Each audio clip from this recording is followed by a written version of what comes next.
The Philadelphia Church of God presents the Trumpet Daily.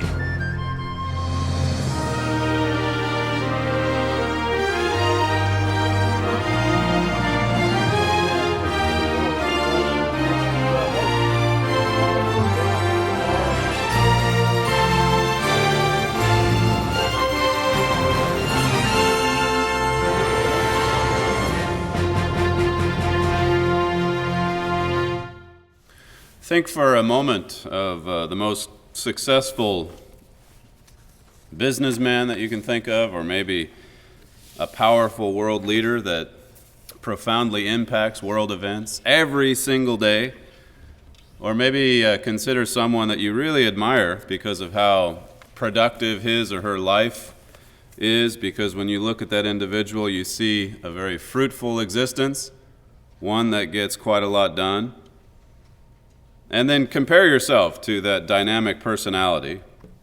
Maybe it makes you, like it makes me feel sometimes, a little bit small and inadequate when you see someone that really has it together, that really gets through the to-do list, that really gets it all done. And yet, when you consider the lives of those individual giants that we might see that affect world events the way that they do, you have to step back from that from time to time and see that they have the same amount of time that we have to work with. Every morning they wake up and they've got 24 hours to spend, just like we do. No one has more time than anyone else. We've all got just as much as the next guy. The difference comes, of course, in how individuals use their time, how individuals spend their time. Time is the most valuable commodity there is. And as I say, no matter who you are, you have just as much of it as the next guy. We have all 24 hours to work with in the day, 7 days in the week. Let's look at Romans chapter 13 here to begin with. We need to look at time as the precious commodity that it is. A lot of people, of course, don't think of it in that way. They just sort of wake up and trudge through the day, I suppose. But we can't be that way. We've got to be using it the way God intended for it to be used. How we spend that time that we have each day, it impacts what you're going to be doing tomorrow. It certainly has an impact on the work of God that you're here to support. And as we'll see by the end of the forum, it will impact what you're going to be doing for all eternity as well. What you do today, what you do this week with your time, it certainly does impact your future. What you will be doing later, Romans 13, here in verse 11, it says, "And that knowing the time, knowing what time it is, that now it is high time to awake out of sleep," it says, "for now is our salvation nearer than when we believed." Paul is saying time is short. It's far shorter than most people realize today, in fact. Are you using that time wisely, given the time that we're in, given the days that we're in, working diligently to overcome Satan, to overcome this satanic society, to overcome self? We've got to be using our time to do that as well. Verse 12 continues, "The night is far spent, the day is at hand. Let us therefore cast off the works of darkness, and let us put on the armor of light." I mean, we're right on the verge of heading into a new world when Jesus Christ returns to this earth. We're in the last hour of man's age. And in this passage, Paul is saying we've got to get up and get around and get moving.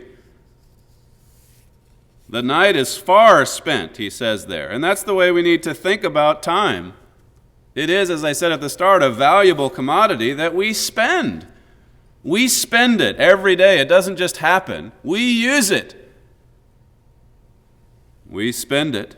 And it's important, as I say, that we think of it in those terms, because if we think of time as something that we spend, then we're more likely to really examine what it is that we're using our time on. where it's going, how we're spending it. Are we putting every moment that we have to good use? Do we spend the time that we have wisely?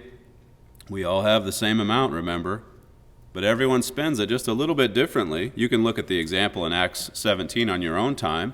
It's the exchange that Paul had there with the scholars at Athens.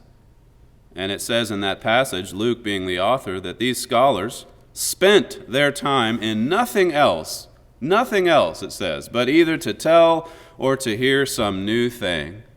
That's the way Luke assessed the situation there in Athens. These men who were smart men, they wasted away their time on human reasoning only. They didn't do anything else except sit around and try to figure out what's the new thing.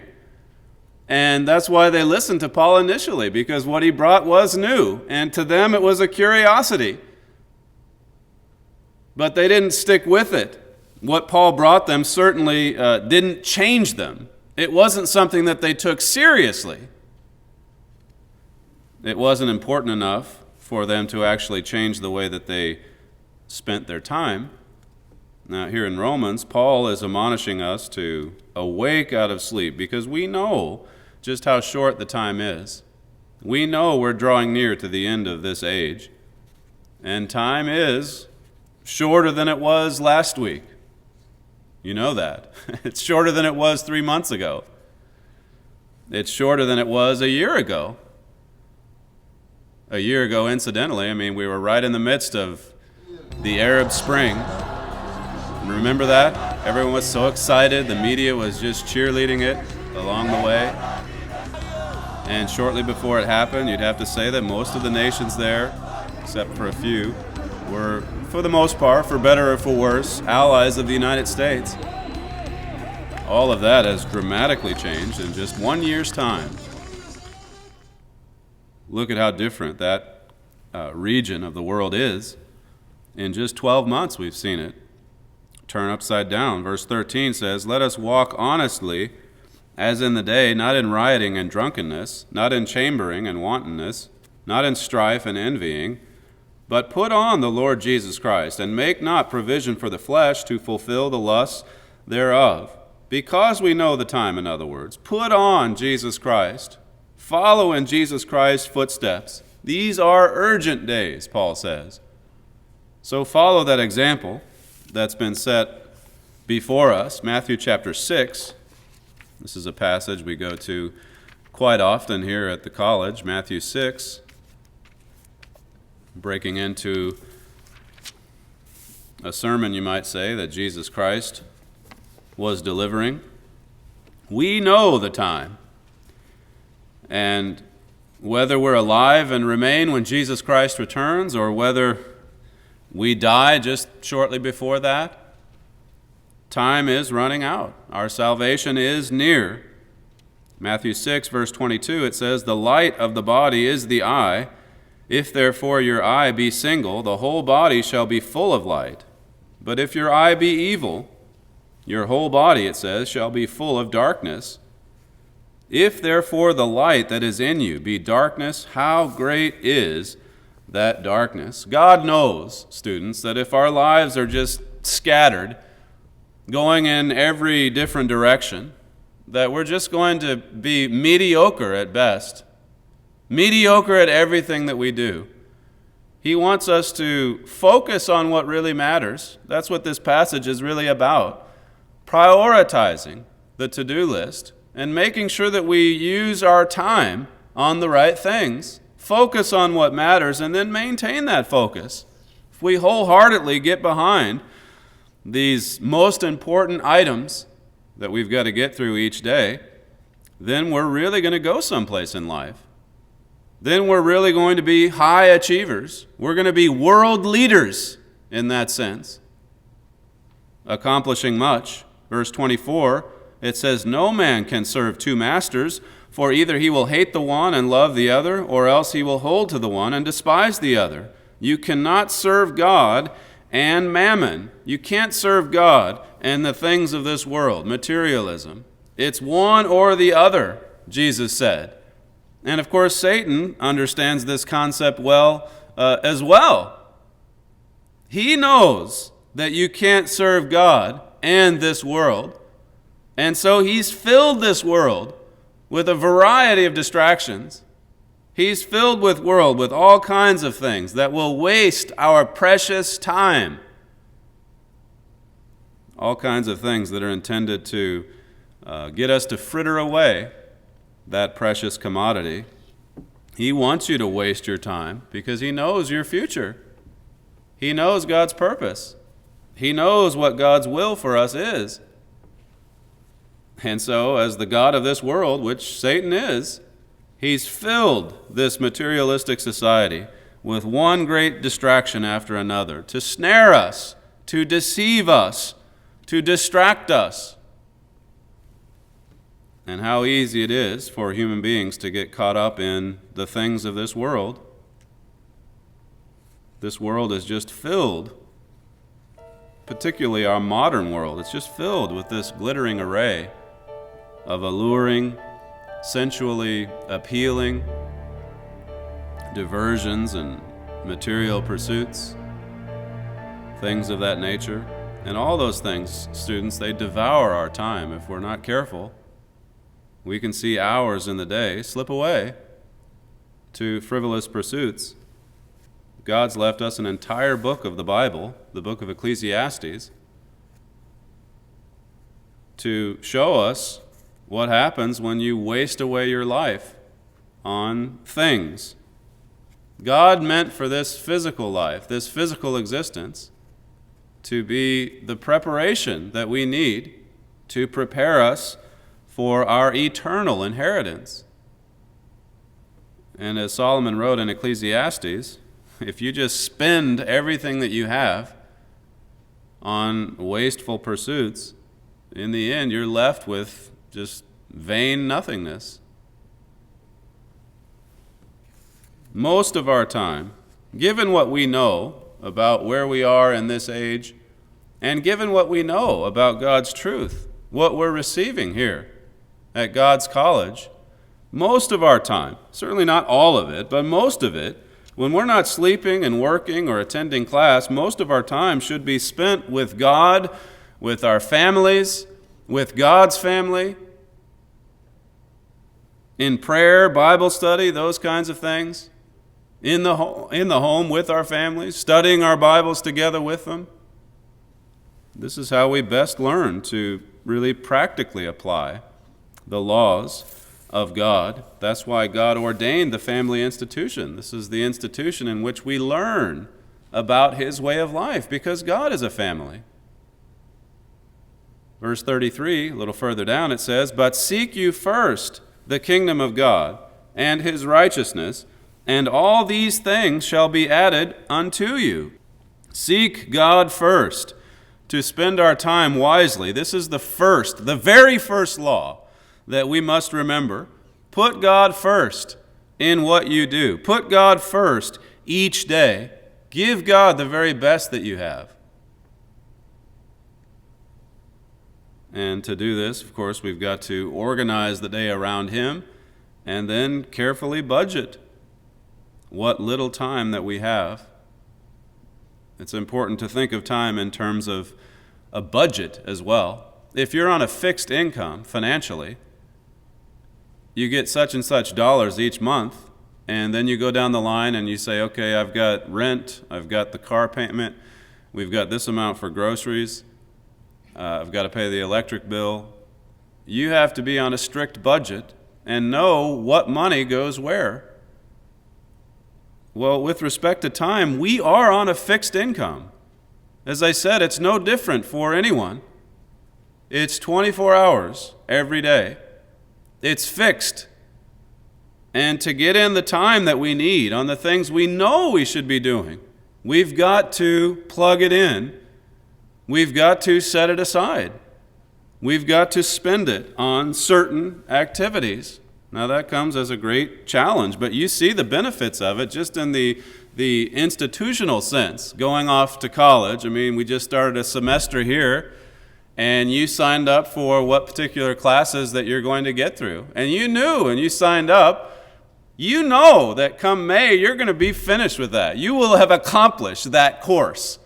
because you're in it and you know what time you've got to show up for that class every day or every other day. It's great, isn't it? A wonderful prod, just knowing that at that time you've got to be at that class. It's not really like that in a lot of colleges, I understand, but here it's different. And that's a wonderful help to know that at certain times in the day or in the week, we've got to be here or we've got to finish that. Now, the challenge comes when you're outside of those institutional have-tos. The real challenge is, what will you do with your personal time, your leisure time, your time in the evenings, your time in the morning, to make sure that you have that same structure, to make sure you have that same organization, to make sure that you set aside that same block of time, and that you put it into the schedule to get in the prayer and the Bible study, to finish the homework, to start the papers, and on it goes. There was a recent study where they brought a bunch of participants in to basically just get them to exercise one block of time in the week, 20 minutes. You think about how easy it would be to fulfill this assignment. They brought in a group. They said, we want you to have 20 minutes to exercise, and you can do it anytime during the next week. And as easy as that task might seem, only 29% of people actually set aside the time to do it.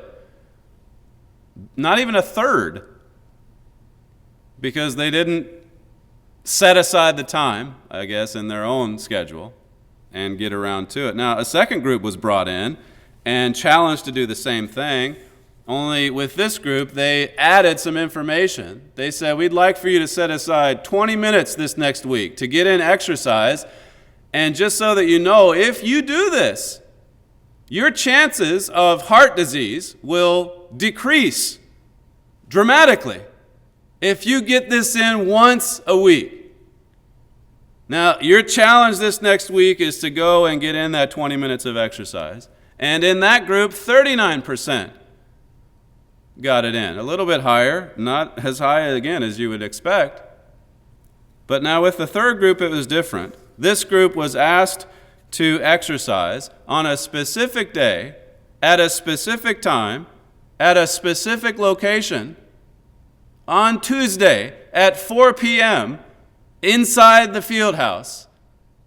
Exercise for 20 minutes. And in that group, 91% fulfilled the obligation. 91% followed through.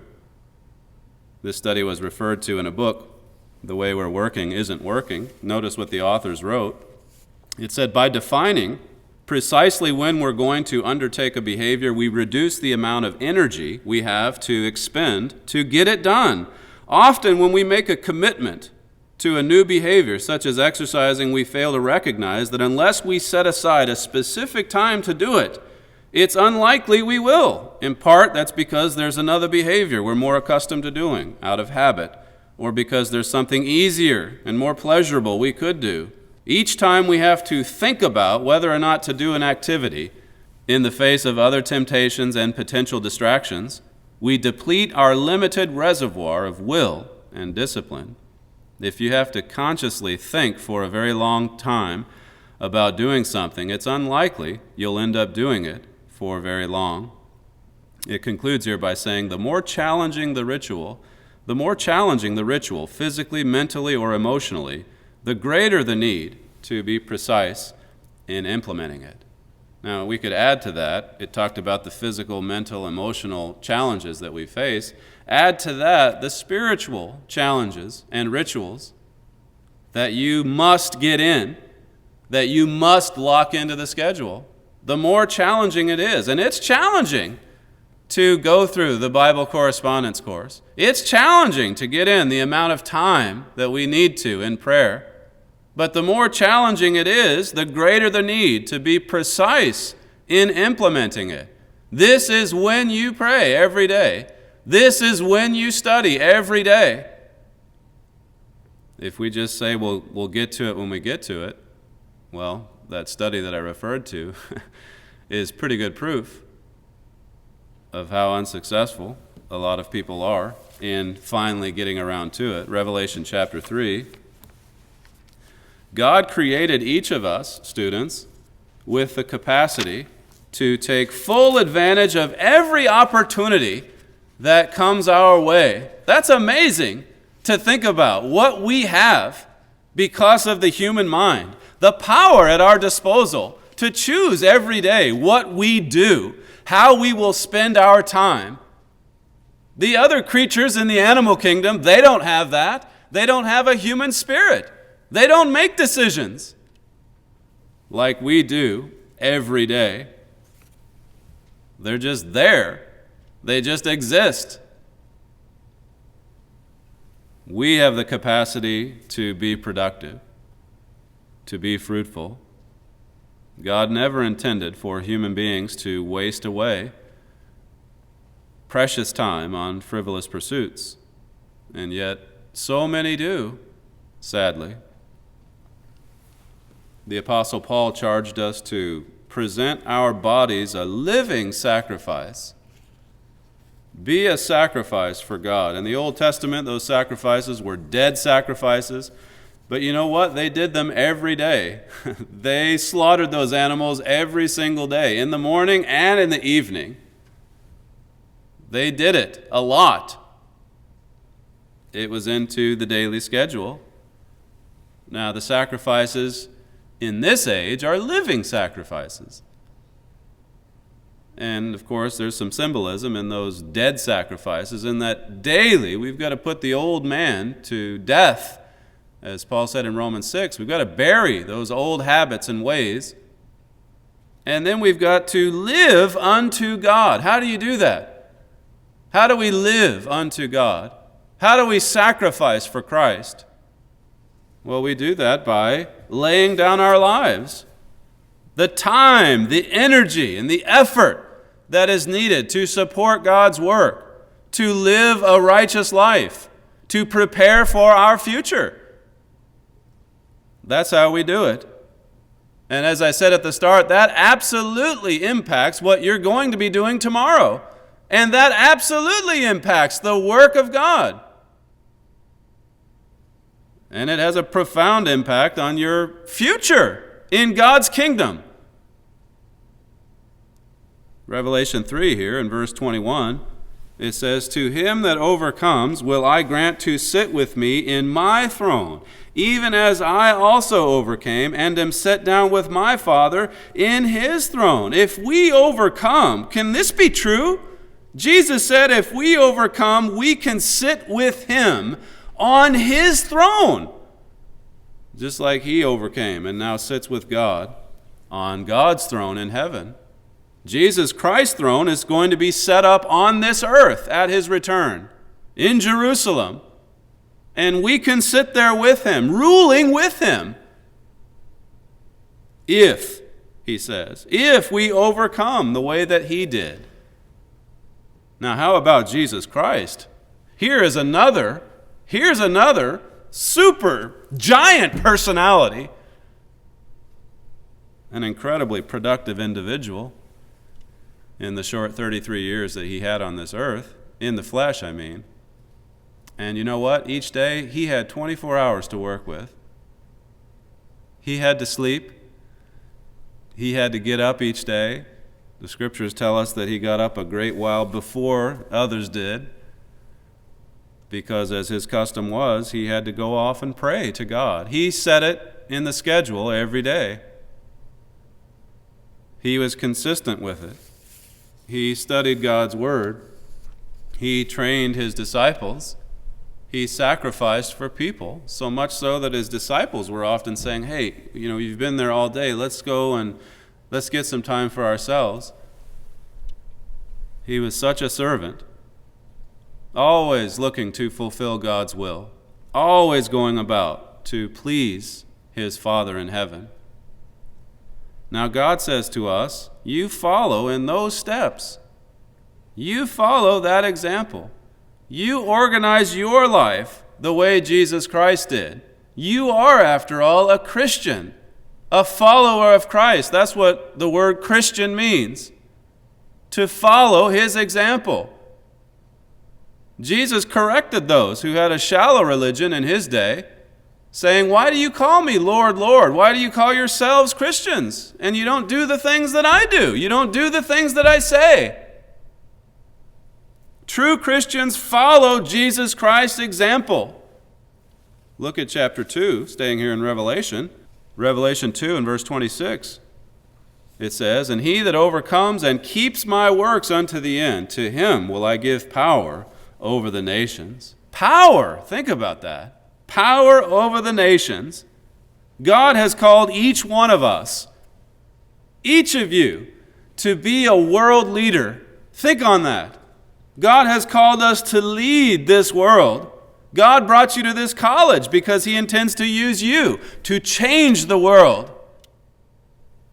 Maybe we've never really thought about it quite like that before. But in the world tomorrow, Jesus Christ is going to need qualified leaders to assist him. That's why you read what you read here in Revelation 2 and 3, or in Daniel 7, or in Luke 19, parable of the pounds. Jesus Christ will give rulership in his kingdom to those saints who've learned how to use their time wisely, who've learned how to carefully budget their time, who've learned how to spend their time on the things that they need to spend their time on. How we use or misuse our time will determine how God can use us in his kingdom. There's a passage over in Luke 16 that says, "He that is faithful in that which is least will be faithful in that which is much." God is evaluating. God is observing. God is offering rulership in his family for all eternity. Now just think about that word eternity and what it means. Eternity is an unlimited amount of time. It's a never-ending supply of time. Now, how could God entrust us with that kind of power, with that kind of authority, and for all of eternity, unless we've used our time wisely today, unless we've learned how to use it the right way today, to really live life to the full for all eternity? It's imperative for us today to learn to wisely use the very little time that we all have.